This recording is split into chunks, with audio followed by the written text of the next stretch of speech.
rather than when you're on your date, some women are thinking about first date, even second date, third date. We'll talk about that for a minute. Don't ask him a lot of questions. Always answer his questions. If you ask him a question only from the point of view of starting a conversation, because some guys are not very conversational. So you ask a little question and then he answers. Don't ask another question. Take right off from that question and his answer and start relating to it in some way, and be authentic. Have an opinion, have a point of view. Don't, if you disagree with it, well, that's one point of view. I have a completely different one. Be yourself. That's the most important thing. If you give up yourself to get a guy to like you, he will not like you. You will be giving up your radiance. You'll be giving up your authentic self. Now, I don't mean you dump on him. Let's say you're angry with him. We're not talking about your feelings about him.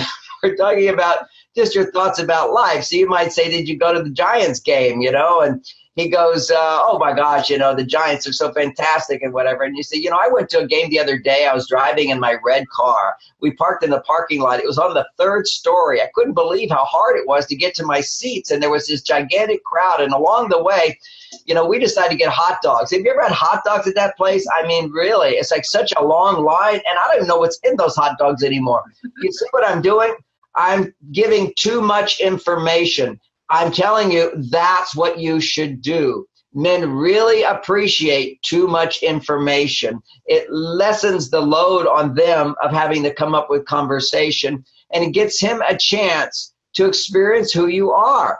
And women will do the opposite. They think to be a good partner, you need to show interest, you need to ask lots of questions, you need to be into him. No, give him the chance to be into you. The right balance of men and women is for the man to pursue you and for you to hold your ground. You don't run after a man, and you could be running after a man in a variety of different ways. You could be seductive, you could be sexually suggestive, you can do all these things, but if you're doing anything to try to get him, you're going after him, and he's going to go, oh, okay, she wants me. And the men get really lazy when you pursue them. That's the thing. It's like men bond with women when they're pursuing. Testosterone is the pursuing hormone. It says, I want to impress her. I want to take her somewhere. I want to do something for her. So that's a bottom line, is to create that balance again and again. He pursues her, and it's not like she's, quote, playing hard to get. You should be hard to get. You're not just going to give yourself to anybody. And so sometimes women say, well, I'm going to go to dinner with him, but I don't know if I want to have sex with him, so I'm going to split the meal. Split the price of the meal, because they feel like they're obligated to do more. What you should know, women, is you're not obligated to do anything. He gets the opportunity to spend time with you at a meal. He's paying for the meal, and actually when he pays for the meal, when he does things for you, that's how he bonds with you. Men bond by making little sacrifices, by saying things and doing things that impress you, and getting to know you is how he will bond with you more, not by you getting to know him. What you want to do is get to know what he can do for you. And that gives you the opportunity to experience a responsiveness to him. It's an appreciation. It's an acceptance. It's an openness. That's femininity. And that's what you want to give to a man, is the opportunity to be received by you. There's so much there that I'd love to highlight. Just a couple of things that really stood out for me, John, and thank you so much for speaking that so clearly. One thing that really stood out for me as you were speaking is that part of this, for women to be successful in allowing that space for a man to step up, so to speak, is for her to be really centered and grounded in her own value as a woman, and to recognize her own value as a woman. Because what I've experienced in my own life and seen happen with many women is when we're not really grounded in our own value and in our own radiance, then we sometimes feel like we have to give more or give too much, too fast, too soon in order to attract or keep a man's attention. And I've even coined this phenomenon as something I call unholy giving, because it typically, unlike giving that is beneficial to both, it typically makes the woman feel depleted or perhaps even used. And then a man is not really appreciative of what's been given because it's been given too much, too fast, too soon before he's had that chance to step up and win her affection or her attention or her love. And so those are a couple of things that really stood out for me. And I even have called this space that you're talking about sacred space. There's in the like in the UK, for example, when you go to get on the trains, you know, there's the signs everywhere that say mind the gap. And I always want to say that to women in regards to their love lives. Mind that gap. Be aware of that gap and don't automatically step into it or you're going to fall off the platform, so to speak. I love that. That is fantastic. Those are great points. Well, yeah, thank you. Those were just highlights on some of the things that you brought out. So thank you for bringing that out.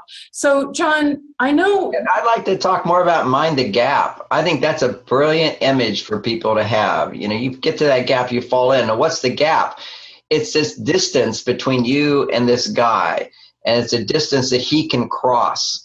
If he can't cross the distance, he's not going to bond with you. That's how men bond.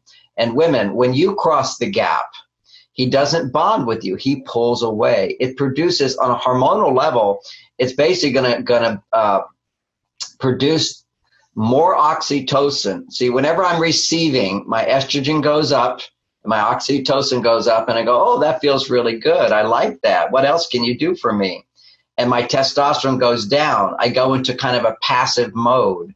And you don't want a guy to go into the passive mode. And part of minding the gap as well as something that my daughter Lauren at MarsVenus.com, she has lots of blogs, and I learn a lot. She's really, on a certain level, my mentor for younger people, you know, in their 40s and 50s, 30s, whatever. She's like, talks about the importance of me time, which is time for women to find that fulfillment within themselves. So they're not feeling so needy on a guy. I'm telling you, we guys have extra nose, which can smell desperation and neediness, your eagerness. And whether we're conscious of it or not, it pushes our testosterone down. And we kind of go, oh, okay, I don't have to do much here. And, of course, the big issue for women who are dating and you got a guy is how to get him to commit. Well, the more you run after him and try to please him to get him to commit, the more he's like, okay, you know, I'm getting paid for nothing here. Well, who can, you know, I'll just cruise. So there's a whole dynamic there of giving a man the confidence. What you give him and your responsiveness is you give him, because I'm not saying don't give to a man. I'm saying what you give is a kind of love that empowers him to feel confident that he can make you happy. It's kind of a long sentence, but basically when you're appreciative of what a man does, when you're appreciative of what he does for you, that gives him confidence that he can do more for you. But when he doesn't have to do much for you and he gets all this love, which you brilliantly just said, when you give him a lot and he didn't do much for it, actually it loses his sense of bonding. It's like you would think he would think, oh, this is such an easy job, I don't want to do it. No, he really has to feel I made something happen. You know, part of the way we are as men, and, you know, my book, Conscious Men, it's really a whole exploration for men, but also women to understand men, is to go deeply into these qualities of masculinity.